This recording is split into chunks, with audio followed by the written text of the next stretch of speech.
Good afternoon, everyone, and welcome to another in the series Curating Culture. I'm Georgette McGlashan-Miller, Research Fellow at the African Caribbean Institute of Jamaica, Jamaica Memory Bank. The National Gallery of Jamaica Portraiture exhibition titled The Face of Us was created to be an ideological prompt to encourage Jamaican artists to consider more abstract identities of themselves and other Jamaicans. The exhibition also pays respect to a traveling Jamaican art show done in the 60s titled Face of Jamaica between 1963 and 1964. That show was an example of a national art exhibition used to assert notions of identity. In contrast to The Face of Us aims to be more self-conscious, creating room for more individual and pointed assertions of self. In fact, the exhibition is about identities. Today, we will talk about 7 of those portraitures that echoes Africa, expressed and embraced in Jamaican identities. Our guest today is Mrs. Barnett Davidson. She is a senior curator at the National Gallery of Jamaica. With a passion for fostering cultural understanding and appreciation, she has dedicated her career to enriching the art landscape in Jamaica and internationally. As an educator, Monique brings her wealth of experience to the classroom, teaching art and museum courses at the Edna Manley College of the Visual and Performing Arts and at the University of the West Indies Mona campus. In her role as senior curator at the National Gallery of Jamaica, she spearheads exhibitions, curates thought-provoking showcases, and conducts meticulous research on Jamaican art. As curator of this exhibition, The Face of Us, which is currently on display at the National Gallery and which ends this month on March 31st, she is going to be shedding light on the significance of the exhibition and artists behind the artworks. Please help me welcome Miss Monique Barnett Davidson to Curating Culture. Thank you so much for that introduction, and thank you for inviting me to be a part of this. All right, so as I mentioned in that long intro, we'll be talking about 7 portraitures. Originally, how many pieces do we have in The Face of Us? So The Face of Us features actually 50 works of art, and they are in the expressions of painting, drawing, printmaking. There are also 2 massive installation projects in the exhibition as well. Okay, and we decided to look at 7 just for the time that we have on Curating Culture. Yes. These 7 pieces, we believe, reflect or contain some African retention based on the image itself and based on, do you say artifacts that are in the image? Yeah, I mean, in art historical terminology, we would call them icons or symbols. Right. Okay, so based on the symbols that are in the image, I'm just going to read the name of them before we get into them. The first one is a piece by Zorhia Allen, and it's Untitled. The second one is titled Obama Omi, King of Water, by Leslie and Belnavis Elliott. The third is by Camille Chedda, titled Build. The fourth is by Tishana Fisher, that's also untitled. The fifth is titled Fear of God by Gerald Gordon. The sixth, Portrait of the Artist Painted in the Image of God by Kevarney K.R. And the final one, Reimagining Nanny, Avatar Erzuli by Melissa Lane. So I'm just going to ask Monique to talk about each of the portraitures individually, and we will make connections with our African past and our Jamaican identity. Okay, all right, thank you. So before I get into these portraits, I just want to reiterate some of what you had explained to the audience in terms of the premise of the show, particularly the part about it being an exhibition of identities. For those of us who, who are studying culture or observing culture in particular ways, we understand that even an individual's identity is comprised of has a number of different components to it. And so when we talk about the artworks that are featured in this exhibition, we are conscious of the fact that it's not just one identity that can be read into the interpretations, but a multiplicity of them. Our present selves are informed by our past. in a lot of ways, and there is a synergy that happens in terms of contemporary expressions of that past. Yes. So as we go through the different the 7, you know, it's something that I would definitely encourage the audience to pay attention to. I think the images are being brought across the screen. Yes. So they'll be able to see it. So let's start with Zorhia Allen's work. Now, one of the things about the Face of Jamaica exhibition is that we observed a very strong explorations of blackness, which oftentimes persons sometimes discuss apart from African retention, but blackness is informed by components of African retention as well as a choice not to retain. Yes. So what's interesting about Zorhia Allen's Portraiture, this is a depiction of what appears to be, or who appears to be, a schoolgirl, or well, more like a schoolgirl, and we assume it's a girl because the hairstyle the hair is much longer than we would usually expect to see in a schoolboy of present time. But it's a schoolgirl, she's in uniform, she is looking directly at you, at the viewer. So there's this, it's not necessarily confrontational, but it's very focused. And one of the interesting things about the portrait is that despite being in a school uniform, the hair is unrestrained. There's no special cut to it. There are no ribbons, no bubbles, no hair ornaments, nothing, not even a tam. There's nothing that is preventing the hair from just expressing itself.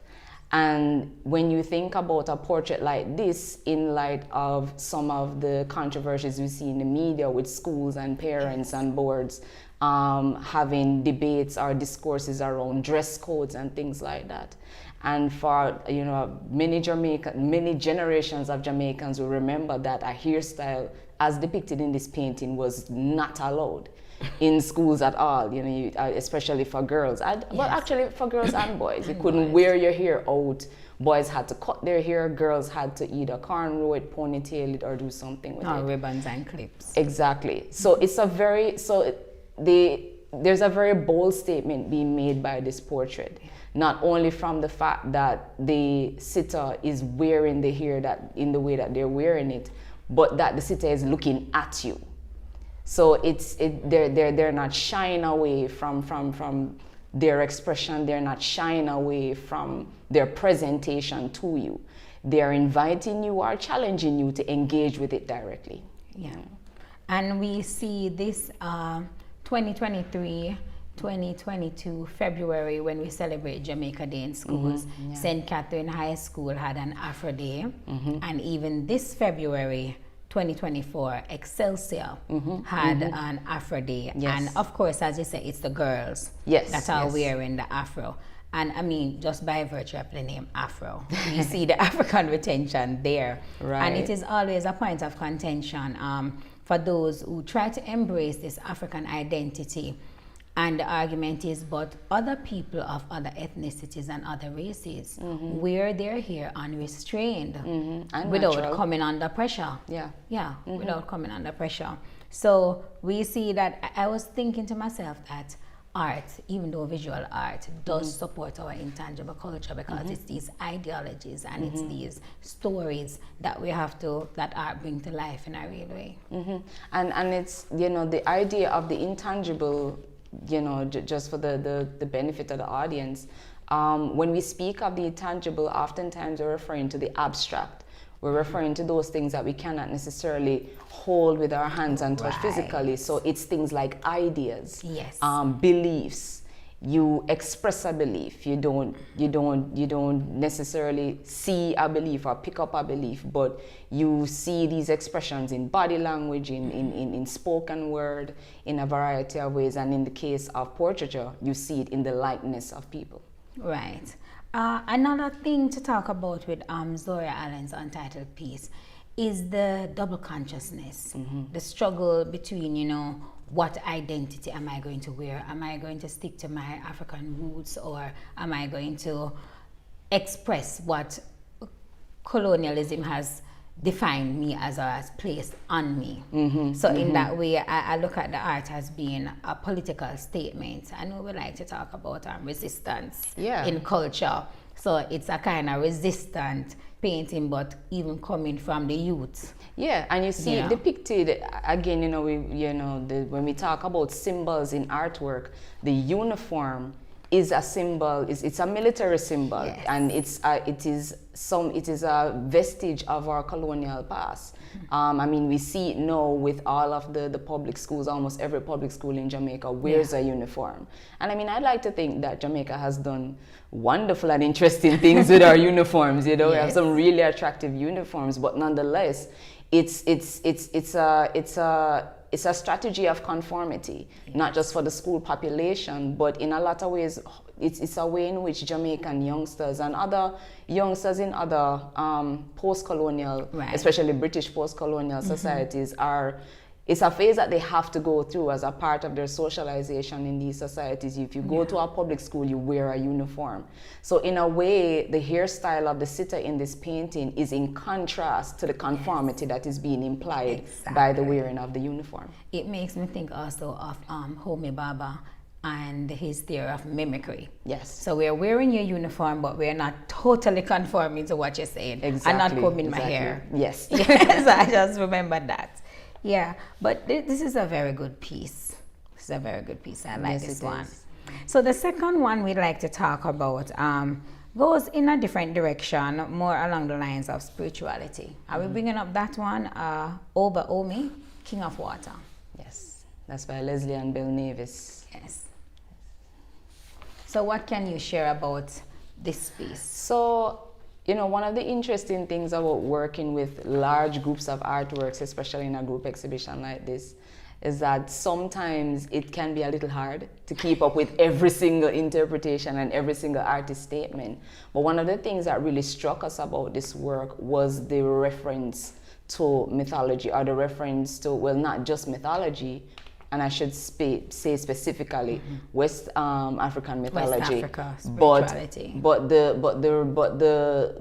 reference to a type of social organization that you don't really see in a lot of post-colonial societies, such as the ones in the Caribbean.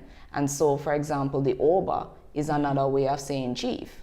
And there's a specific, and the chief or our chiefdoms or the chieftain operates in a specific type of social hierarchy that may be a little different from our own. So, it's different from a prime minister, it's different from a member of parliament. And so it's very interesting to see a photograph like this. I mean, one of the things that we can see with it is that it is staged. It has a very theatric feel to it. You have the male model there, and he's throwing out this teal or aquamarine fabric, which one can interpret to be the water. Right. You also notice the way that he's dressed. There are facial markings or paintings. There's also the fact that he's bare-chested, he's barefooted, but he's wearing a white pants. So there is symbolism that can be read into there as well. The environment that all of this is taking place. It's meant to be theatric, but at the same time, the title really speaks to a spiritual ancestry. Much of it, most persons of the African diaspora are not even aware of. It's not a part of the learned heritage, so to speak. So when I saw it, currently we have our exhibition that will also end at the end of March, Journey in Revival Iconography. And I thought about revivalism in terms of the water. Water plays a big part in revival.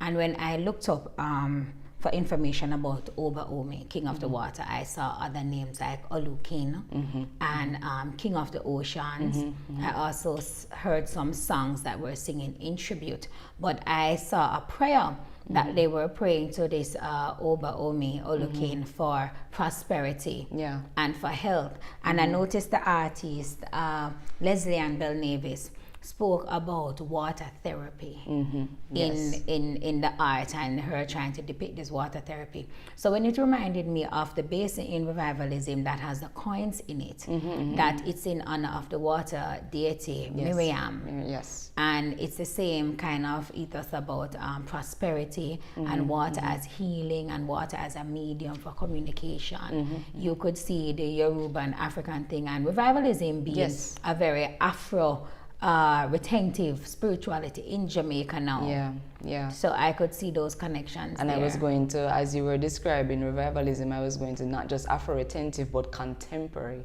Afro-retentive. Yes. Because the expression of practices like revivalism is unlike the sources that inform the practice. You know, the person, and we can say similar things for Pocomania, we can say similar things for Kumina too, where what they're practicing is not exactly the original ritual, so to speak, but it's one that has been adapted for the time, for the geographic location. You know, if you think about, you know, Rastafari, some Rastafari, for example, talk about the displacement of Africans as a result of, and the ways in which members of the African diaspora have had to kind of adjust or make adaptations to their cultural practices in order to maintain that authenticity but still be compatible to these new environments that they were in. So one of the powerful things about the visual arts is that it's excellent at communicating and representing and representing and representing as well. Representing, exactly. Because, you know, when you see this photograph in the flesh or in the institute, you know, you really do get the sense of that drama. One of the things that you know, the judges were curious about with a lot of these entries, especially the photographic entries, is what would they be like if they were scaled up? What if they were monumental? And so while the print itself by the artist is not a monumental print, by monumental I mean something that is say larger than life size. Wow. You know, but can you imagine something like this as a mural, and the impact that would have and the questions it would raise for persons, and those can be opportunities for persons to kind of reconnect with these pieces of ancestral knowledge. So what is a Oba? Who is a Oba? Who is Omi? You know, so you know, it's one of the reasons why we were so interested in the artists responding to this call for identities using portraiture, because we are well aware that there are variety, as I said before, there are a variety of ways in which people construct identities and pull from the past to do that. Yeah. Okay. This is a very interesting piece though. I saw also information about Queen of the River. Yes. Is that similar to King of the Waters? Well, like, I don't know if like in African spirituality there is male, female for the same I mean, thing. there are male and female, and I'm not a scholar on this, but I mean, in my I would say superficial readings around African mythology, you definitely do have male and female energies that are distinct and play distinct roles. The ocean in this case. So, you know, in Jamaica, for example, we have our River Muma. River Muma. Exactly. Right. You know, I mean, not everybody treats River Muma as a deity. You know, some people treat it as a myth. Other people recognize her as a living spirit that is a part of our supernatural. Our supernatural presence. But used for the same purposes of prosperity and therapy and healing. Because one of the stories I remember about the River Muma is the golden comb. Exactly. And then there's a story about Portraiture and the golden table sinking and then appeasing the spirit by putting money in the water like we have in the basin around there and to ask for prosperity. So the prayer said, King of the Waters, bless me to be prosperous and give me wealth quickly. Yes, And it's I was true, like, it's true. okay. Yeah, and So there's a lot to unpack. There's a lot to unpack. I mean, one of the things I've considered about, because I'm, you know, spiritual wise, I'm not a practitioner, but one of the things that I do appreciate with a lot of the African retentions around earth and spirits and how they relate to social life and individual life is that it also encourages human beings to be in synergy with nature. Do not fight against it, but learn to live with it. And so, if you're looking at, stories around creator spirits and the ways that they can influence, reward, or even punish persons, there is a what you would call it now? There is encouragement, motivation, inspiration. As it highlights cause and effect. Exactly. As well as in terms of how you treat the environment. And we'll talk more about that when we get to Nanny. Yes. Because I think Nanny is one of those portraitures that bring out that message more clearly as we reimagine Nanny. This one now that seems very complex. The Building Blocks by Camille Chedda. I'll leave you to that one. This one is full. So one of the things that we encourage our visitors to the gallery to appreciate about some of the ways in which artists practice is that you will have artists sometimes who explore an idea over several different pieces of artwork, and sometimes it takes them years. And Camille Chedda's work, Build, is an example of that. Camille Chedda was also featured in the Kingston Biennial of 2022. And in that exhibition, she had a physical installation of cinder blocks, same blocks where people use and build houses and all of that.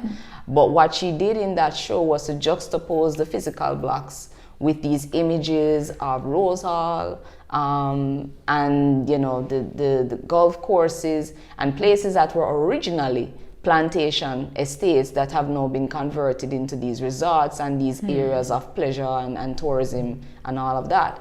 But the use of the cinder block as a symbol is something that Camille has been applying or exploring for a very long time.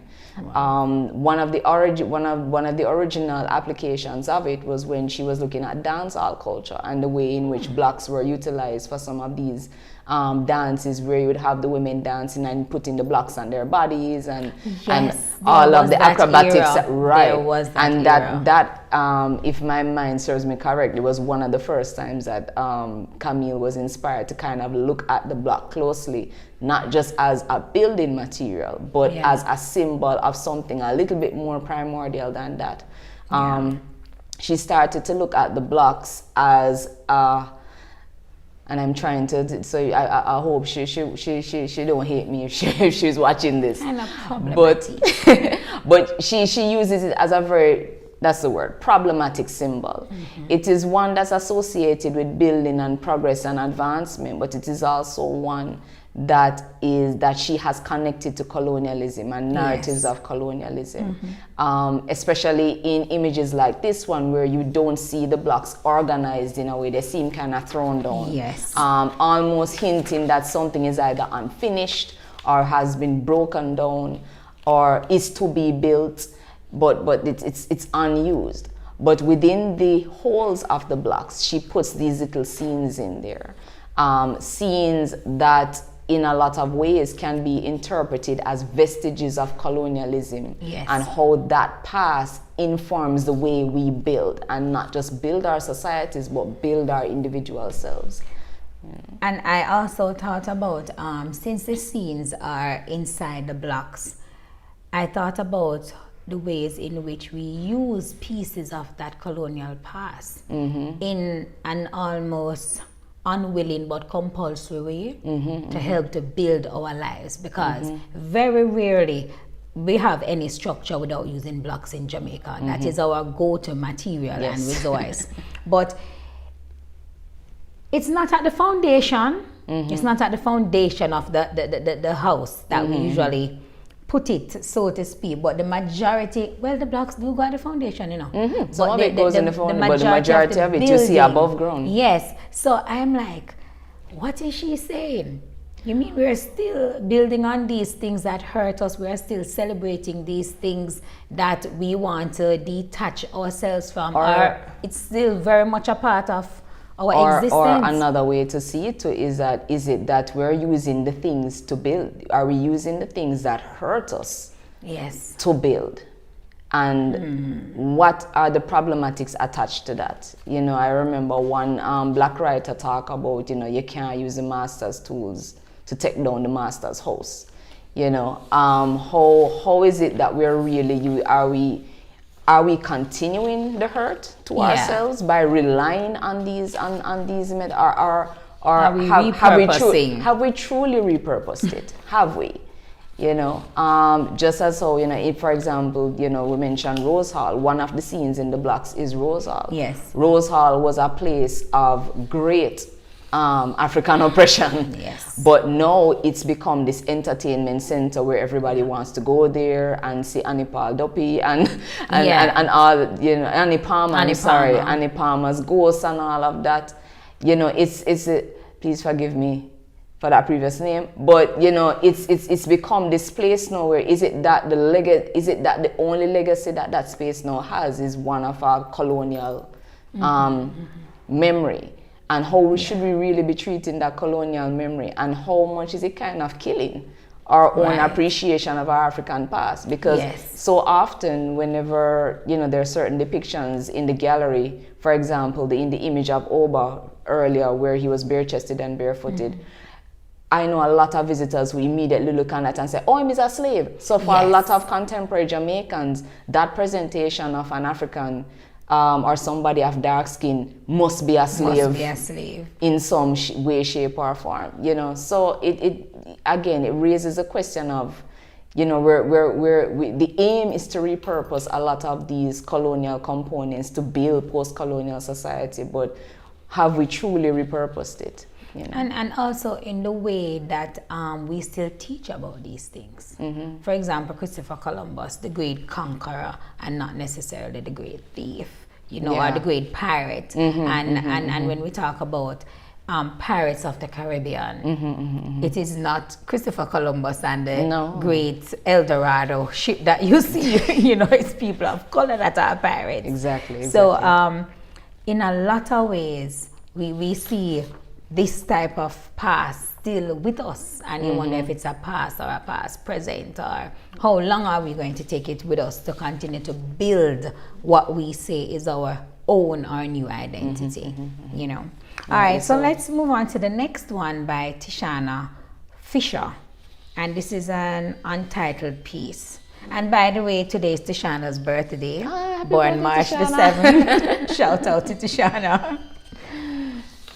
This one is very interesting, and my comments about it I saw very late, so I want you to go first to see if you had that perspective as well. So there was a moment briefly last year where Tishana had an opportunity to kind of not necessarily speak directly to this work, but speak about some of her thinking around the work, and from that there's a lot of personal narrative. I mean, I don't know how clear it is to see on the screen, but there are some watermarked images behind the central figure or around it that are family photos.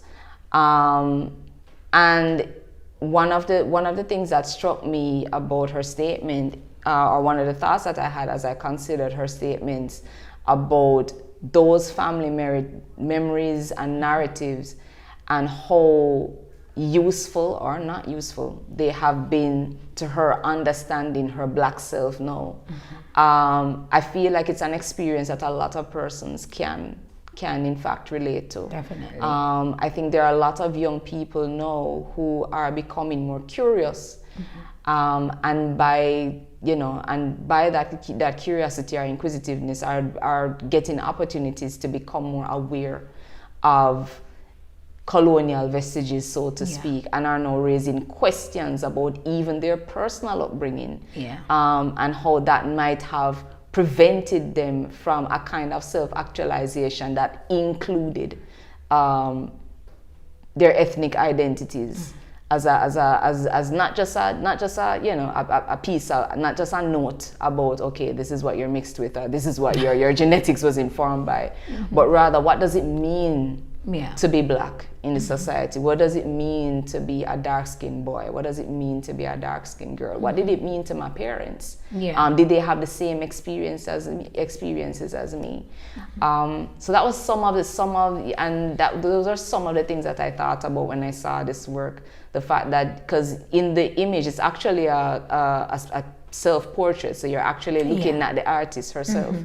And so her presentation with her hair out, but she is wearing very not contemporary clothing. Not contemporary and not matching either. You know, it feels as if, you know, it reminds me rather of images, or rather accounts of masters kind of passing on items of clothing to their slave servants, and the servants trying to make the best of it as they can, and some of them even attempting to embody some of the master's attitude because they now own some of the master's clothes. And then this kind of comes off as a kind of masquerade, you know, in the way we would have John Canoe. So she is wearing this colonial top, obviously European, and then now she is in a skirt made with the Jamaican flag. So clearly she is trying to make sense of, who am I, where do I stand, how does this balance? And it causes me now to look at the photos in the background, and I'm like, there is no record of Africa here, but she's standing in a gateway as if, you know, it's a liminal space. Am I going, am I coming, where am I? But with all the colors in the image, she has no pigment in her skin. And it's actually one of the things that she says in her statement, that in terms of her, the color treatment of her, well, you can see her face and arms in it, but those have been put in grayscale. They're not in any not color. Brown or so any shade. So were it not for the fact, maybe were it not for the hair, or the dramaticness of her hairstyle, the thing that you really focus on is the clothing. Exactly. And even the colors of the Jamaican flag that make up the skirt seem muted against the much brighter color. Right, and it's also placed at the base. And it's placed at the bottom. So you know, I always say to persons, you know, that there are a million ways to interpret a piece of artwork, but what you should really look out for is the way in which the artist is treating the images and is turning color and objects and icons into symbols, and even something as a difference in tone. When we talk about tone, in layman's terms, is how bright or how dull a color is. When you look at the difference in tone of the red, gold, and red, gold, and green, the black, gold, and green, to the very ornate kind of Eurocentric blows, it raises, well, one question it can raise is she attempting to say that her identity is dominated by a kind of, so despite being identifying as a Jamaican national, but even then, you know, the identity is being overpowered by something else, by another aspect of the heritage. And you don't see many portraitures with words on it, and this one has the sign, as a black woman. So in light of everything that we've said, as a black woman, is this what women face? I feel definitely that the experience of the genders are distinct. And so, you know, while there are many similarities between, say, a black woman and a black man, but there are specific things that a young black girl or a black woman will go through that perhaps it might be harder for a black man or a black boy to identify with. And so that lends to the very personal narratives that can be picked up in a work like this.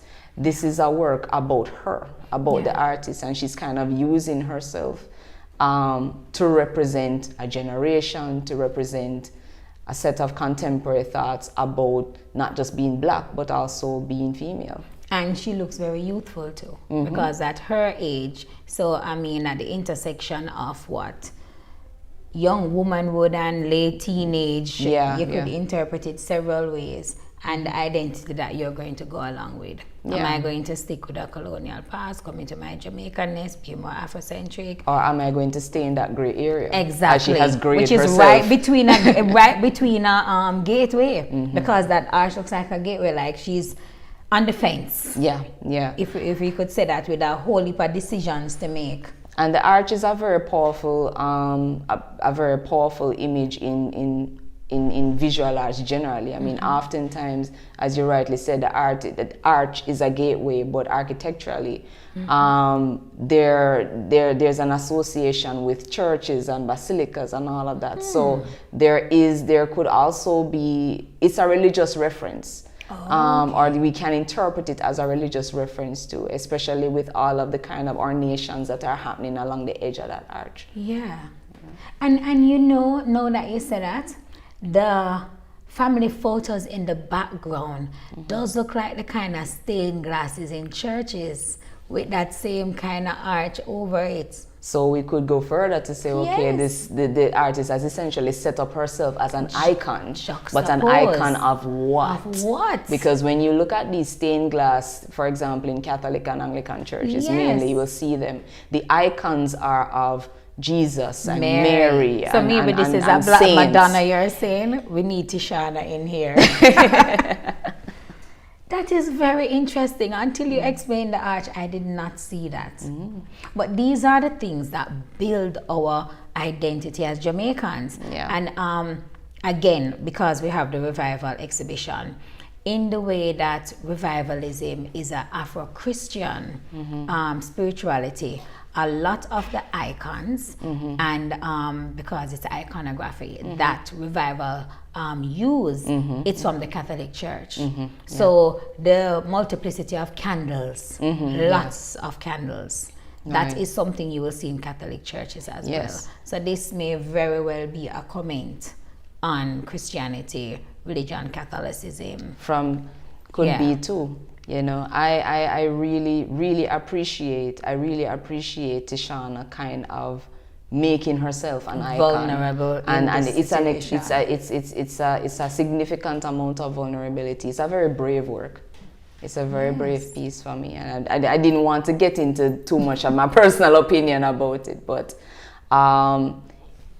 the purpose of religious icons are to be seen and for the viewers to contemplate things about them. This presentation of a young black girl as an icon, but she doesn't look like she's celebrating herself at all, raises a lot of questions about the way in which the artist is trying to, or what messages the artist is trying to send. I would want to write a piece about this work. This is loaded. This is loaded. All right. Just so my producer don't want me about time, let us move on to Gerald Gordon, Fear of God. Now, this is our next big piece. Tell me about the fear of God. Boy, I must admit, I have not fully appreciated all that these 39 artists have said about all of their works. But one of the most striking things about the fear of God has been, not just for myself and the team, but for a lot of our visitors, is the portrayal of dark skin. Here it is that you have this dark-skinned figure enthroned, but not enthroned in like a big ornate chair, but rather very casual in the posture. You know, they're kind of leaning forward, they're leaning on their knees, there's a hand on the jaw, like the thinker, right? So the figure looks very philosophical, but also very determined. And then the presence of that crown has so many symbolisms attached to it. I mean, we can think of the crown as royalty. We can think of the kind of wreath-like form of it as similar to the crown in the crucifix. The Christ crown. You know, the crucified Christ. We think about the crown in terms of the Greek wreaths. You know, crowns are loaded symbols. This crown looks a little bit jeweled. It looks like there are some materials in there that are shiny or a little ornate. So you don't necessarily, at least, you know, a person may not necessarily immediately think crucifixion, crown of thorns. The form is there, but the material is different. The material may cause you to move away from that interpretation. My question when I saw this work is, why is the fear of God dark? Why a dark-skinned person? It's an extremely powerful image. And the figure there has a very authoritative, and I had to kind of catch myself from thinking about, say, the Greek god Hades, who is the guardian of the underworld and who is feared because, Hades is the one that, death and hell. The fear of death and the fear of hell. Is it that the fear of God is now being embodied as this authoritative, no nonsense, judgmental figure? What about how the body is dressed? Or not dressed? Or not dressed. Yeah. And again, that exposure of the skin, I think, is one of the major highlights of the work. I mean, technically speaking, I haven't done photography in a while, but lighting persons with such deep complexions can be difficult. And so, hats off to Gerald for what he was able to do with his complexion to not only photograph it, but make that complexion sing. I don't know how the viewers may be seeing the work on their screens, but the work itself, there is a glow to this body. It's not dead, it's a very rich tone. And so it really seems to kind of establish this figure as a figure of authority and a figure of judgment, and perhaps even God himself or herself. And now that you said, we spoke about the skin and just the body being exposed and why the fear of God. I mean, yes, with my Christian background, it brought to my mind about how we are naked before God, and we're not hiding anyway. We can't clothe ourselves anyway.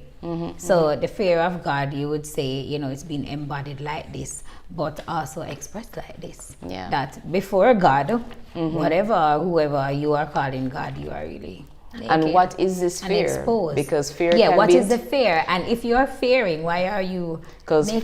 Because fear can be interpreted in a number of ways. It can be interpreted as a state of reverence. It can also be a state of being afraid. Of having an unpleasant encounter with something that is jarring against the senses. Though this portraiture doesn't show that. But what's interesting though, as a consideration, is how sometimes the black skin is avoided. It's even in commercials. I remember someone making a comment to me one time that when you look at a lot of the advertisements on TV that portray families in the African diaspora, almost all of them brown. They all look mixed. So there's a stereotype. There's the brown female and the black male, and all the children are mixed. Yes. That's what you see very often. But it reminded me of a discussion that we had in during COVID time when I was reading. I don't remember the author of this book, but her book was about infectious rhythms. I hope I can remember her name by the end of it. And how the black body can be considered, I coined the term, a weapon of mass destruction. So there is this fear for the black body, especially the black male body. And we saw all that was happening during the pandemic with Black Lives Matters and Floyd and this big brawny black man that is to be feared, and the way our black teenagers, especially males, are considered men and not boys when you compare them to other races of the same age. So it's interesting. It really becomes, as we look at this photograph, it really becomes interesting when you think about that fear of the black body, and then we have a black body now embodying the fear of God.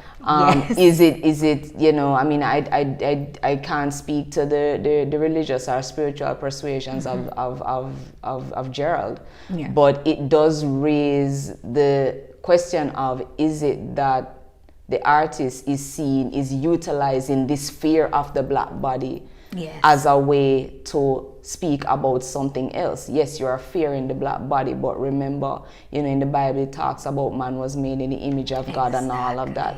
So here it is, we have this godlike figure in black skin. This is what you're fearing. You're moving away from God, his or herself. Yes. You're moving away from your own self. From your own self. Or you're afraid of your own self. It does raise those questions and interpretations. I think I'm going to do something in art now. I think I'm going to do something in art now. I feel my artist juice flowing. I think you're doing very well. I hope my lecturers are proud.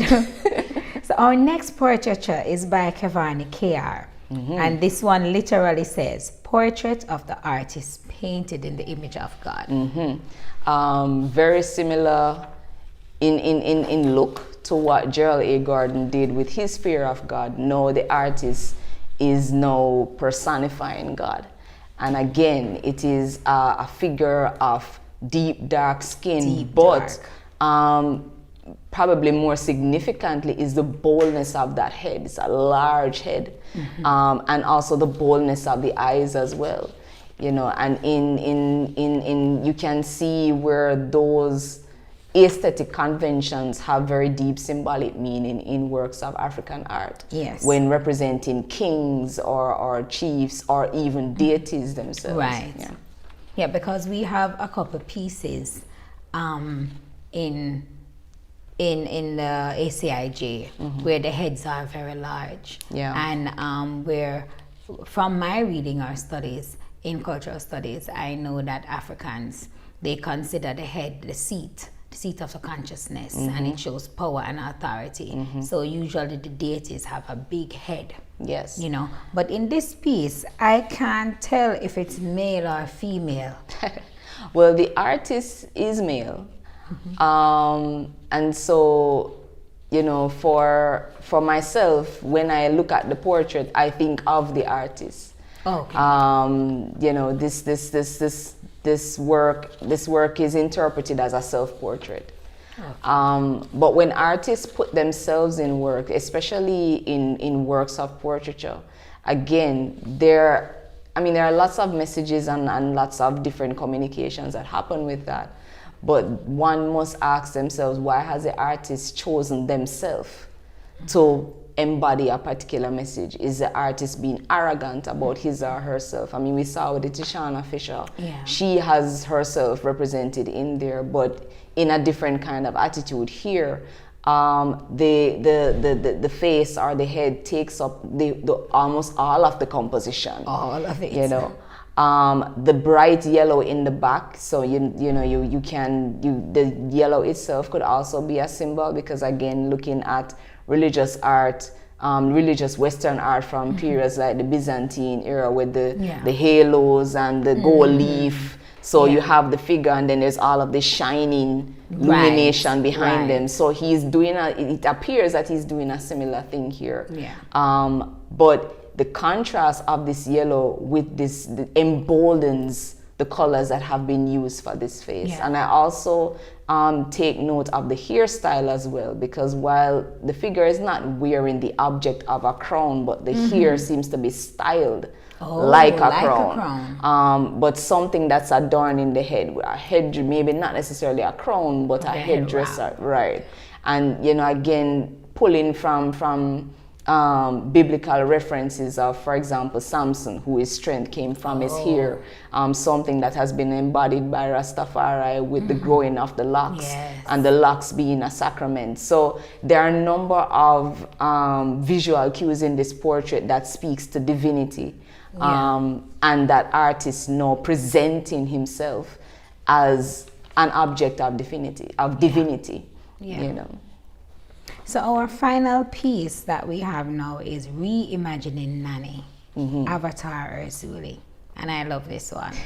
So tell me about Nanny. So the first thing I must say, coming back to the exhibition, which will be on view until March 31, is that of the of the 40 artists that were actually selected to be in the show, only 39 of them were able to exhibit. Unfortunately, Melissa Lynn was not able to get her work to Jamaica in time. So this work is not on view in the show, but it is featured in the exhibition catalog because her work, her work was one of the works that the judges felt needed to be in the show. Melissa Lynn had been doing a series of portraits very similar to this, looking at other figures attached to Maroon history. So for example, the current Accompong chief, she actually did a portrait of him in a similar kind of aesthetic. So if you go on her website, you'll see them. But what's interesting about this presentation of Nanny, this work, there was an exhibition about a year or two ago looking at reimagining Nanny, and this was one of the right. Yes. And this work was done in the same spirit of that exhibition. What I find interesting is that Nanny is now the title of the work is Avatar Urzuli. And initially, when the work was viewed, because the Nanny is being portrayed in blue skin, we think about the movie Avatar, but then Urzuli is also a Haitian Loa. Yeah. So it's essentially what you're looking at is a representation of Nanny, perhaps through the lens of, well, through different lenses. One through a contemporary cinematic lens, and everybody the big blue beans from Avatar, but then there's also that reference to Haitian voodoo. Yes. In terms of, and the Loas have, within Haitian voodoo mythology, they do have different ways that they present themselves, yes, different personas. So here Nanny has the Urzuli persona, and I'm sure there's a whole lot that we can say about Nanny, because looking at the images behind her, the plants and the flowers, I know a part of Dr. Leo's work was to see Nanny not just as the great warrior, but as an early botanist, a herbalist, a healer that brought across West Africa tradition through the remedies that she would have passed on to the Maroons, the lessons she would have taught, just African things that Nanny brought with her that is still in Moortown, Accompong, among the Maroons, Charlestown that are here. Yeah. And the Haitian Loa Urzuli is a goddess of fertility, among other things too. So, so for example, Urzuli was sometimes venerated by women who were pregnant or women who were about to give birth. So that whole idea of birth and growth and, all of those things. And the other spaces that Nanny is mentioned and referenced and honored, you said Haiti, there's Jamaica, there's Ghana, Nanny as a part of the Ashanti. So one of the call out of the reimagined Nanny work was to venerate Nanny more than what we know her to be. Exactly, because the militaristic Nanny unfortunately overtakes a lot of the contemporary narratives about her. You know? So, that project, Reimagining Nanny, was definitely needed. And also Melissa Lynn's interpretation of that, definitely. And it's a really attractive work. It's very bright. Very bright. Yeah. It's kind of taking off some of the militaristic image, as you said, making her more feminine. Yes. Right? And you did mention the fertility and all of that. So we are at the end of our explaining, our analyzing, our critique. Do we have any questions from our audience online about any of the pieces? While we wait on the questions, just need to announce that next week, Thursday, March the 14th at the ACIJ, we will be having a presentation by Barbara Ellis celebrating our African ancestors, heroes, and veterans. Ancestors, heroes, and veterans. It will be a face-to-face presentation that begins at 10 a.m. in the morning. So we're asking you to come out and support that. We'll be circulating the flyer among our mailing list. Okay, so we have no questions at this time. Well, Monique, it's been good. You've inspired me. Thank you for coming on Curating Culture. Thank you for inviting me, and please, do come see the show 10 more times if you need to. Also, members of the public, the show is on view until March 31. We have an artist talk actually coming up on March 22, where 6 of the artists from the show will be speaking about their work.